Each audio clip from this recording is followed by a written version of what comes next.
This morning, I would like to talk about trail food. And this is not because I have particular expertise in this area. It's more a peer-to-peer sharing or comparing notes. When I returned to hiking, I often wondered what other people were eating, and sometimes I had a hard time thinking of good foods to take on the trail. So this is my take on it. And I invite you to put into the comments what your take is, because I'm always looking to learn new things. As I get up at 1:30 this morning, I do have some thoughts about mortality and the fact that this will not last forever. As I get up, my balance isn't what it once was, which is one of the reasons I use the hiking poles. Additionally, my bones are kind of creaking. I have some skeletal issues. And I do recognize that at some point in time, this will end. I do contemplate mortality. I do a little bit of meditation in the morning, and I do every morning contemplate mortality, which grounds me and also keeps me focused on the reality of the fact that all life ends. This was intended to be a confidence building hike, a 12-hour plus hike, getting me ready for the Rim to Rim, which is coming up soon. Unfortunately, circumstances did not go along with my plans. There's a boil water advisory at Phantom Ranch, which includes Bright Angel Campground. They have a break in the water line, and there's E. coli in the water, which alone sounds very frightening. So instead of doing a 12-hour plus 21-mile hike, I'm going to do a little bit shorter hike. So the food is equipment for 2 people for a 10-hour hike. To make this interesting, I'm going to go briefly over the food I'm bringing and then integrate some comments about that on the trail, as well as hopefully some scenery along the trail, because it is just a lovely, lovely place to hike. So let's take a look at the food. Bananas are kind of an odd choice, but a trail favorite of mine. They give me good energy, a little bit of potassium, and I get them down. I get those down first thing in the morning. Some peeled orange pieces, grapes, which I used to eat on the run before I started using poles, but now requires me to stop. One of my all-time favorites is sliced watermelon, delicious on a hot day. That will be on today's hike. Some beef jerky. These really belong to my hiking companion. I don't eat that on the trail. Mint Milano cookies, a perennial favorite, that are easier to get down later in the hike when it's harder to get food down. These are sandwiches based upon these rounded piece of bread. They don't compress as easily. They probably do have a little bit of sugar in them. They're easy to get down. Have some sandwich meat, a piece of cheese, and some lettuce on it. A nice item to have for lunch. Some trail mix, which includes some M&Ms to sweeten it up a little bit. I do have a mixed relationship with electrolytes. I've been using this again a little bit towards the end of the hike. These are supposed to go into 16 ounces of water. I put them into 3 liters, so it's highly diluted and works fairly well for me. Granola bars are kind of an emergency food. If one is low on energy, you can eat them. And if the hike went longer than you intended, they would give you some calories as well. This honey stinger is once again for my hiking companion, not for me. A little bit too much sugar for me. But these honey stinger waffles are very easy to get down when you're tired. Applesauce is my concession to these energy packets. It's a natural 100% applesauce, nothing added to it. I have that late in the hike, gives me a little bit of extra energy. Something that I didn't talk about are these emergency ponchos. Rain is predicted today. In the Southwest, it's usually a downpour of rain. I don't carry a lot of rain equipment with me. I like to avoid rain. I don't enjoy hiking in the rain. These cost, they used to cost $1. They're about $1.43 each. They're not high-tech equipment, but they keep a downpour off you. And on my last hike, I did use them, so I'm bringing them now. A backpack cover I bring along to keep the rain out of the items in the backpack. So that's a summary of the stuff that's going on the hike. One thing I do bring with me, and this is from the School of Hard Knocks, I call this my rodent-proof box. One time I was going to do a rim to rim starting from North Rim. Some rodents got into the room and spoiled the trail food. I was not able to make the hike because they had gotten into the food, and I chose not to eat it. I could not replace that hike with my early start time and had to cancel it. Since then, I bring this, I cover it up, and just in case there are rodents in the room, which does unfortunately happen, the food should be protected from their chew-through. This is a relatively thick box. Rodent-proof box, something that you might want to think about. With that, I'm going to get started with breakfast and hit the trail. Of course, part of the trail food I forgot to mention is breakfast. I go with some fresh fruit, chopped up, mixed in with some yogurt. Gives me a good start. And my faithful cup of coffee. The sun's almost up, and it's time for the second banana. These are a bit odd for hiking because you have the banana peels as debris. When I was a young man, I did some backpacking, and we were backcountry in those days. And for things like apple cores and banana peels, we used to say biodegradable and get them out of sight of the trail. But sensitivities have changed, and that's not going with the leave no trace behind ethic. The composting toilets have a sign that they invite you to put things like banana peels into them, and I'll take them at their word. So 4 banana peels go in the composting toilet, and I don't have to carry these through the entire hike to get them out. One thing I forgot to mention about shortening the hike out today was also temperature. It's supposed to be 103, 39 or 40 degrees C today. And as I did some research on hot weather hikes, I found out I'm in the prime demographic to die during a hot weather hike, my age group and so forth, because it brings out underlying conditions like heart conditions and so forth. And that's made me more aware of it. I accept mortality, but I don't court death. And that's another reason today to do about a 10-hour hike instead of a 12, 13-hour hike. So I'll update about food as we go on. And it's a beautiful morning. Full moon, August 31st, incredibly hot, but beautiful nonetheless. It's sunrise, the sun is just hitting the canyon walls. One of the rewards for the early start.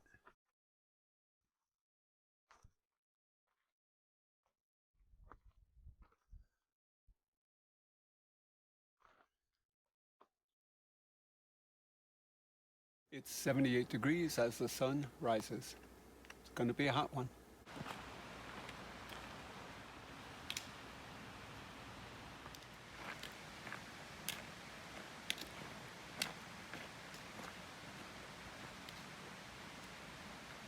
Before I became a pole hiker, I used to do something I called eating on the run.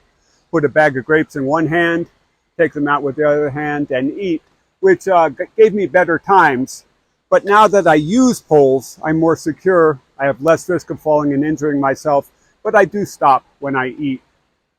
Coincidentally, we're here along Garden Creek, about 3/4 of a mile outside of Havasupai Gardens. On this trip, in another video, we visited the graveyard. You have to live at Grand Canyon 3 years to be buried in the graveyard, and I don't choose to be buried. I'd like to be cremated. And you can spread ashes in national parks, and I've instructed that my ashes be spread here at Twin Falls.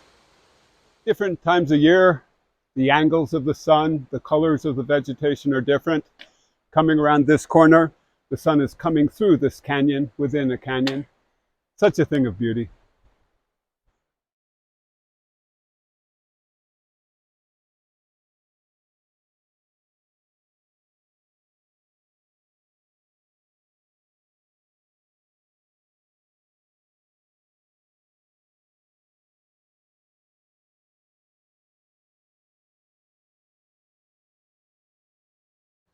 Autumn starts in 23 days. Pretty soon these cottonwoods will turn gold, and hopefully I'll be back to see them.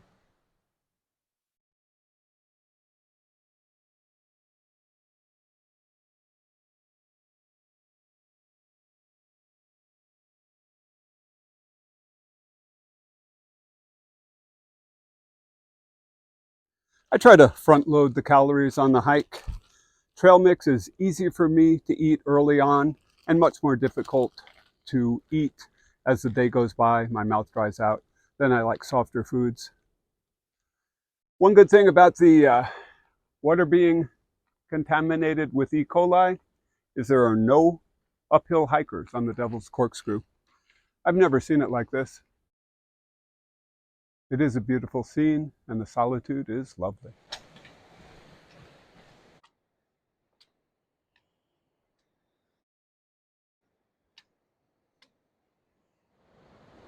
It's 8:35 in the morning, already 80 degrees in the shade. Time for a quick lunch and heading back to the rim. I had planned to hike another 3 hours today, but the conditions have changed that plan, so enjoy what we've got. It's a spectacular day. It's rare to see the river in full sun like this. There have been heavy rains lately, so it's running muddy brown and very full. It's spectacular scenery. Up until the late 1930s, Bright Angel Trail terminated here at the river. The Civilian Conservation Corps built both River Rest House and 2 miles of river trail that linked Bright Angel to Phantom Ranch. They completed that in 1939. River Rest House is my location for lunch today. River Rest House is the perfect location for lunch. And lunch is now for me 5 hours after I started the hike, and that is 8:30 a.m. Don't reserve your meals for your usual times. If you eat lunch at noon, you're going to be out of calories. How do I know this? School of Hard Knocks. I hit a point on a rim-to-rim hike one time where I had to sit down on the trail and eat. I was that low on calories. Front load your calories to the degree you can. Bon appetit. Probably the food I enjoy most is diced watermelon. This has been sitting against the ice in the hydration pack and is still cool to the touch. There's nothing as refreshing as fresh watermelon on a hot hike, especially 5 hours in. Mm-mm. With the sandwich and the watermelon consumed, I couldn't eat any more. It's about 9 a.m. and time to head back to the rim. It's 10 a.m. and about 107 degrees Fahrenheit or 42 degrees C. The emergency ponchos are dead weight, but better safe than sorry. The backpack temperature is 116. It is 1 degree cooler than the Dancing with the Devil hike. The scenery, though, is absolutely spectacular. I'm kind of glad I didn't add the extra 3 hours to this hike.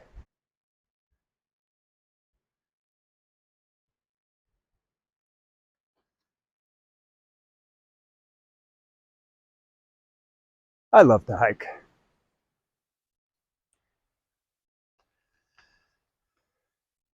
Backpack temperature's 119, but it's probably about 90 in the shade.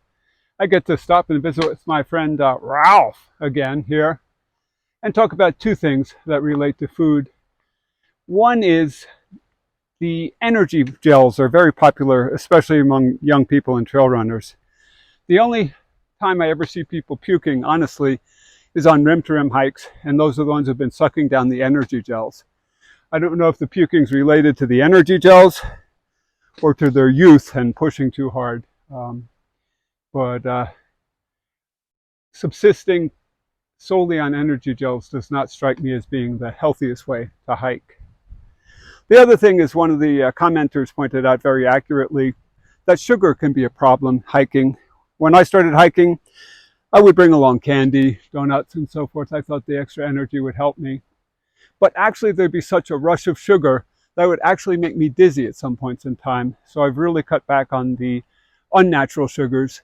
I carry a lot of fruit, and the fruit sugar seems to metabolize much more slowly and work as effective energy on a hike. So those 2 points, energy gels, they sure don't work for me. Highly sugary foods, I've tried them, they don't work for me. Natural sugars, like those found in fruits, work very well for me. There are a couple of clouds in the sky now, but no thunderstorms. And when I call those clouds, I'm being very generous. At this point in the hike, just about 2 hours left to go, my desire to eat has diminished. I can suck down something like applesauce, a little bit cool, some easy calories, maybe a couple of pieces of fruit. Maybe towards the top of the trail, I'll have a granola bar. but my desire to eat is highly diminished. I'm fairly well hydrated at this point.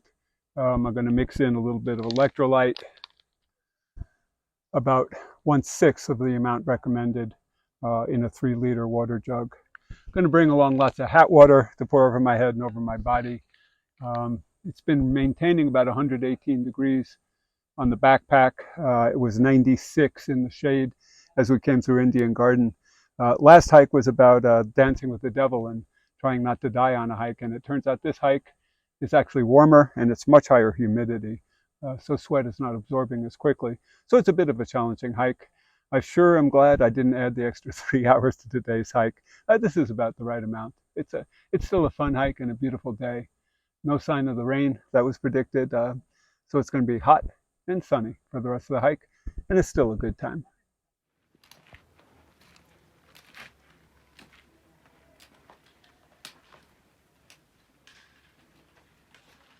This is the food that was left over when the hike was done.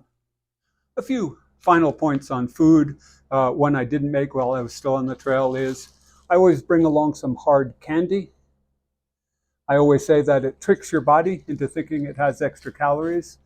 Often the last mile and a half or so, I'll have a hard candy on the way up. I did mention that I'm not a big fan of sugar, but these have about 15 calories each, and they're a good trick. Also, sometimes you see children who are having a hard time hiking, sometimes with their parents' permission. If you offer them candy, it gives them a big kick, whether psychological or physical. Next point, this is the backpack thermometer. The high temperature was 124 degrees. It was reading a solid 124 going south of Havasupai Garden, formerly known as Indian Garden. I can't ever recall seeing 124 at Havasupai Garden. So this is one of the hottest hikes I've done recently. I imagine the official high in the canyon was probably about 110, 112. I'll check later. But this was surprisingly hotter than the Dancing with the Devil hike, even though food was the focus of this hike. And the last thing, when I get back to the room, there's a special nutritional drink that I enjoy. It replenishes electrolytes. It's healthy and full of vitamin B, and it's also very cool and refreshing. Or as Steve Wallace would say, the step 2, the final piece of nutrition on a hike. Well earned. As always, thank you for joining me on this hike.